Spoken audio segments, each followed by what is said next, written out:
Chapter 11, Section 3, Classification Algorithms, Part 2, Decision Tree. In this section, we focus on another popular classification method, decision tree. Decision tree is an algorithm for classification with a flowchart-like tree structure that classifies cases by splitting data into subsets based on values of the features. Decision tree sets a criteria for splitting the data so that data will be finally classified into positive cases and negative cases. Suppose a case of employee churn prediction. We have 1,000 observations, and 100 of them are positive cases, so 900 are negative. Suppose, first, the tree splits the data by gender, consisting of male and female.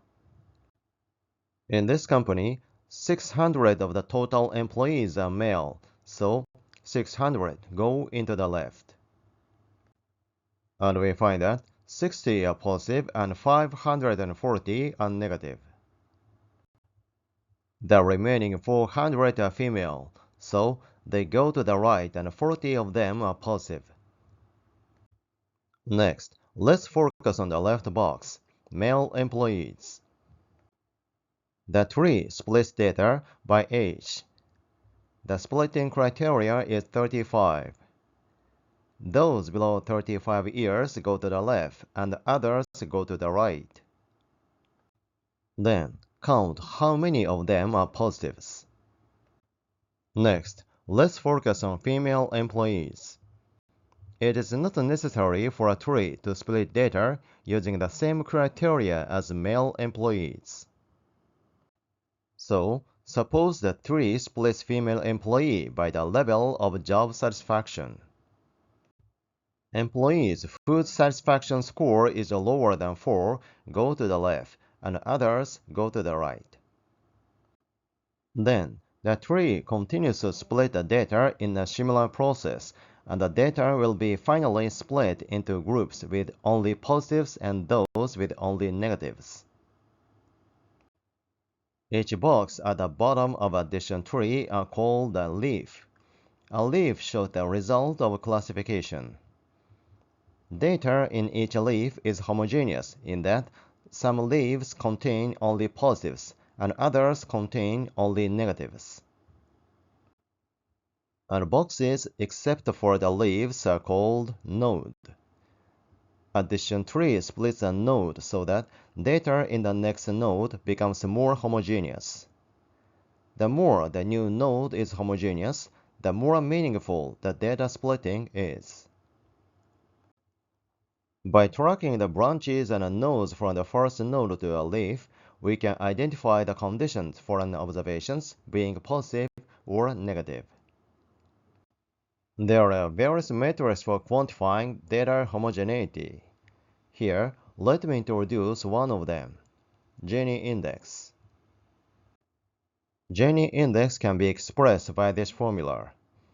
We can compute the Gini index by subtracting the sum of the squared probabilities of each class from 1.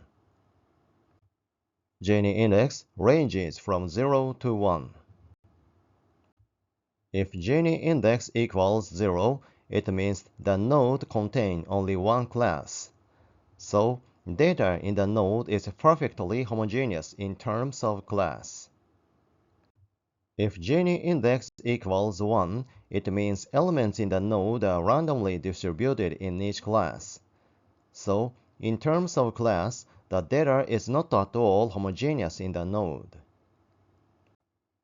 Let's look at some examples of computing Gini index. For comparison, let me show the Gini indices with 2 decimal points. First, let's compute Gini index for a node A, consisting of 100 positives and 0 negatives. That is, all elements are positives. To compute the Gini index, we have to compute the probability of each class. In node A, the probability of positives is 1.0, and that of negatives is 0. So, The Gini index equals 1 minus the sum of 1 squared and 0 squared. So it is 0, suggesting perfect homogeneity. Let's go on to the next node, node B. It contains 60 positives and 40 negatives.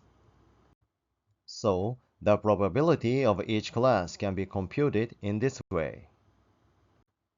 Plugging in these values, we can obtain the Gini index for node B.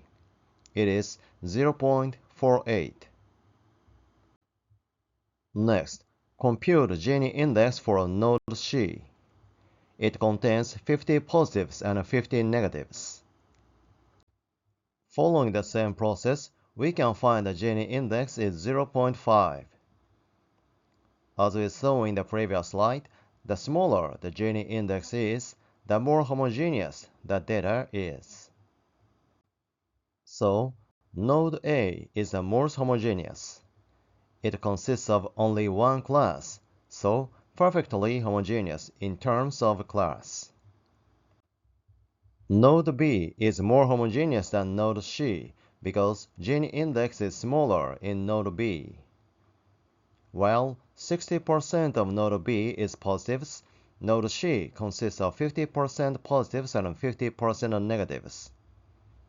In other words, while the majority of node B is positives, there is no majority in node C. So, node B is more homogeneous than node C. Addition tree split the data to increase the homogeneity in the next node. The greater the data splitting increases data homogeneity, the more meaningful the data splitting is. Let me talk about this point in detail. Addition tree splits the data by some features by setting a certain criteria. Now, we have 1,000 observations and 100 are positives. So, 10% of the cases are positives. The Gini index is 0.18. Suppose the tree splits the data by gender. The left node consists of 600 male and 60 of them are positives. The Gini index is 0.18. The right node consists of 400 female and 40 of them are positives. So the Gini index is 0.18. As we can see, the Gini indices of the new nodes equal that of the previous node. In other words, the data splitting did not increase the Gini index. It means the data splitting did not increase data homogeneity. So, splitting data by gender is meaningless in this case.